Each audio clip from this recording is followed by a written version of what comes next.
శాశ్వతశాల ఇది నా యేసు నివసించశాల. దేవునికి స్తోత్రములు కలుగునుగాక. దేవునికి మహిమ కలుగునుగాక. అపవాదికి అనంత నాశనము కలుగునుగాక. అంటే దేవుని సన్నిధిలో మనం ఏం అడుగుతాము? దేవుడు మనకిచ్చిన వాగ్దానం ఏంటి చెప్పండి? నిన్ను స్వస్థపరిచే యెహోవాను నేనే అని దేవుడు చెప్పాడు. నేను స్వస్థపరిచే యెహోవాను నేనే అని దేవుడు అన్నాడంటే మనందరికి కూడా ఏమున్నట్టు చెప్పండి? రోగం ఉన్నట్టే కదా, అనారోగ్యంతో ఉన్నట్టే కదా. సరే, కొంతమంది మాత్రమే దేవుని సన్నిధిలో చేరిన వారు అనారోగ్యంతో ఉంటారు, కొంతమంది ఆరోగ్యంగా ఉంటారు, ఏ రోగం వారికి ఉండదు. మరి ఎందుకు దేవుడు నేను స్వస్థపరిచే యెహోవాను నేనే అని లోకంలో బ్రతుకుతున్న మానవులందరికీ దేవుడు ఎందుకు ఆ మాట చెప్పినట్టు? మరి ఉన్నవారందరికీ కూడా దేవుడు ఈ మాట నిన్ను స్వస్థపరిచే యెహోవాను నేనే అని దేవుడు సెలవిస్తూ ఉన్నాడు. అయితే ఈ సందర్భంలో సర్వశక్తిమంతుడైనటువంటి దేవాతి దేవుని యొక్క ఉద్దేశాన్ని మనం జ్ఞాపకం చేసుకుంటే మనకిచ్చినటువంటి లేఖన భాగం మత్తయి సువార్త 9వ అధ్యాయం 21వ వచనంలో ఎప్పుడు మనం చదువుకునేటువంటి మాట ఏంటంటే, నేను ఆయన పై వస్త్రం మాత్రం ముట్టితే బాగుపడదనని తనలో తాను అనుకొని ఆయన వెనుకకు వచ్చి ఆయన వస్త్రపు చెంగును ముట్టాను. దేవుడు నా దగ్గరకు వచ్చి నా తల మీద చేయి పెట్టి ప్రార్థన చేయాలి, లేకుంటే ఒక గ్లాసు మంచినీళ్ళు ఇవ్వాలి, లేదంటే ప్రియురాయలు నా హస్తం మీద వేయాలి అని ఈ స్త్రీ కోరుకోలేదు. ప్రియులారు, ఏం కోరుకుంటా ఉందంటే ఈమె వస్త్రపు చెంగు మాత్రమే నేను ముట్టుకుంటాను, యేసయ్య వస్త్రపు చెంగు ముట్టుకుంటే నేను స్వస్థత పొందుతాను అని తన హృదయంలో డిసైడ్ అయిపోయింది. అంతే. ఈ జనసమూహంలో యేసయ్యను నేను తాకడానికి వీలైతుందో లేదో, నా రోగం గురించి చెప్పడానికి వీలైతుందో లేదో, ఇవన్నీ ఆమె ఆలోచన చేయలేదు. నేరుగా ఏం చేయాలనుకుంది? చాటుగా వెళ్ళి వస్త్రపు చెంగు మాత్రం ముట్టుకొని నాకున్నటువంటి రక్తస్రావ రోగము నుండి విడుదల పొందాలని తన హృదయంలో డిసైడ్ అయిపోయిందంట ప్రియులారు. అయితే జరిగిన కార్యం ఏంటంటే, ఆమె అనుకున్నట్టుగానే నేను ఎదురుగా వెళితే నేను దుర్వాసన కొడుతూ ఉన్నాను, చాలా రోగంతో ఉన్నాను, దూరంబా అంటారు నన్ను, తర్వాత నా ఒళ్ళంతా కూడా రక్తపు మరకలతో ఉన్నది కాబట్టి అందరూ నన్ను అసహించుకుంటారు, కాబట్టి ఎదురుగ్గా వెళ్లకుండా చాటుగా వెళ్ళి యేసయ్య వస్త్రపు చెంగును ముట్టి నేను స్వస్థత పొందాలి అని ఆమె అనుకున్నట్టుగా చాటుగా వెళ్ళి యేసయ్యను ముట్టుకున్నది. వెంటనే రక్తధార కట్టెనని వ్రాయబడి ఉన్నది. వెంటనే ఆమె 12 సంవత్సరాలుగా రక్తస్రావం అంటే ఆమెకు తెలియకుండానే రక్తం వెళ్ళిపోతూ ఉన్నది. ఇంత భయంకరమైనటువంటి వ్యాధిని అనుభవిస్తూ ఉన్నది. అక్కడ వ్రాయబడిన మాట ఏంటంటే, ఆమె అనేక తిప్పలు పడి తనకున్నదంతా కూడా వ్యయము చేసుకునేనని కూడా వ్రాయబడింది.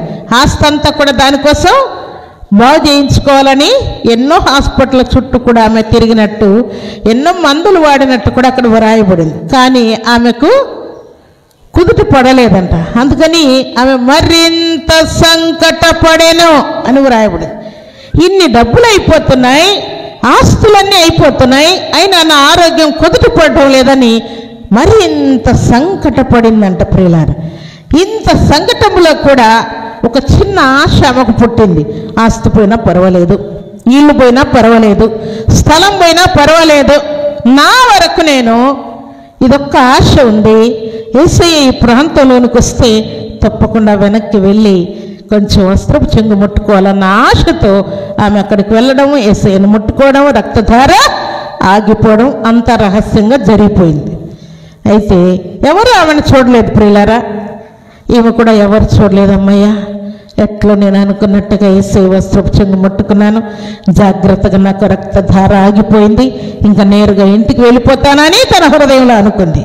కానీ జరిగిన కార్యం ఏంటంటే, ప్రభావము నాలో నుండి బయలుదేరి వెళ్ళాను, ఎవరో నన్ను ముట్టుకున్నారని దేవుడు అంటున్నాడు. దేవునికి స్తోత్రములు కలుగునుగాక. దేవునికి మహిమ కలుగునుగాక. ఎవరో నన్ను ముట్టుకున్నారు. ప్రభావము నాలో నుండి బయలువెళ్ళింది. అందరూ హేళన చేస్తున్నారు యేసయ్యని. ఏంటయ్యా ఇంత జనము కింద మీద పడుకుంటూ యేసయ్యా యేసయ్యా నేను వెళ్ళాలి, ఆయన వెంట నేను వెళ్ళాలి, నేను బాగుపడాలని నీ వెంట వస్తూ ఉంటే ప్రత్యేకముగా నన్ను ఎవరో తాకారని అంటున్నావు. ఇంత జనములో నిన్ను తాకకుండా ఎట్లుంటారయ్యా అని యేసయ్యతో అంటాడు. లేదు లేదు లేదు, ఎవరో నన్ను ముట్టుకున్నారు అని యేసయ్య అనగానే జనాలందరినీ అటు సర్ది, ఎవరు నన్ను ముట్టుకున్నవారు ఎవరు నా దగ్గరికి రండి, కొంచెం నా ఎదుటగా రండి అని ఆయన పిలిచేసరికి గడగడ వణికిపోతా ఉంది.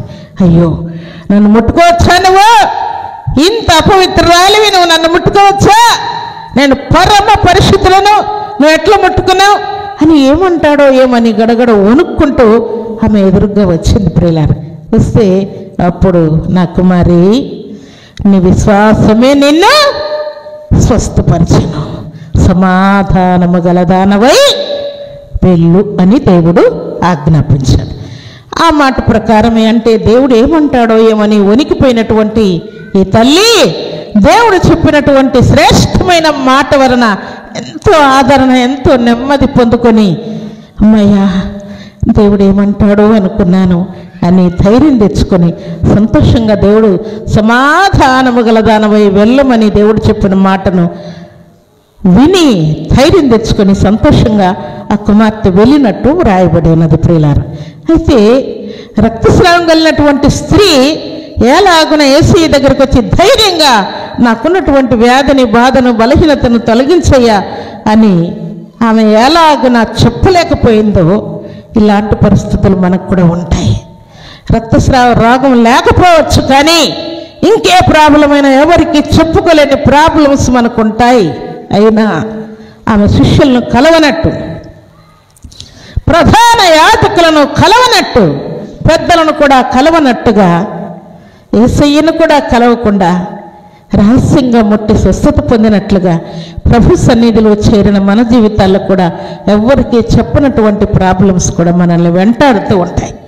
ప్రాబ్లం ఏదో మీకు మాత్రమే తెలుసు, అది నీకు మాత్రమే తెలుసు, నీ భర్తకు మాత్రమే తెలుసు, లేక నీ భార్యకి మాత్రమే, లేక నీ పిల్లలకు మాత్రమే, నీ తల్లిదండ్రులకు మాత్రమే నీ ప్రాబ్లం తెలుసు. అది ఎవరికి తెలియకుండా యేసయ్య మూలంగా స్వస్థత పొందాలి. యేసయ్య మూలంగా నాకున్నటువంటి శోధన తొలగిపోవాలని రహస్యంగా నువ్వు దేవుని అడుగుతూ ఉన్నావేమో. అయితే ఎలాంటి పరిస్థితి ఉన్నా సరే దేవుడు దానిని స్వస్థపరచుటకు నేను స్వస్థపరచు యెహోవాను నేనే అని దేవుడు ఆజ్ఞాపిస్తూ ఉన్నాడు. ప్రియులారా, దేవుని సన్నిధిలో చేరినటువంటి దేవుని ప్రియబిడ్డలమైన మనలందరినీ కూడా అలనాడు భక్తుడైనటువంటి వారందరూ కూడా సర్వాధికారి చెంత చేరి బాగుపడినట్లుగా ఈమె కూడా యేసయ్య చెంగు ముట్టుకొని స్వస్థత పొందినట్లుగా ప్రభు సన్నిధిలో చేరిన మనందరి జీవితాల్లో కూడా ఎలాంటి ప్రాబ్లం ఉన్నా కూడా దానిని నువ్వు ఎంత రహస్యంగా దేవుని దగ్గర వేడుకుంటూ ఉన్నావు, అంతే రహస్యంగా నిన్ను కాపాడి, నిన్ను స్వస్థపరిచి, నీకు విడుదలనిచ్చి, క్షేమమిచ్చి, శాంతినిచ్చి పంపాలని, సమాధానంతో పంపాలని దేవుడు కోరుకుంటూ ఉన్నాడు.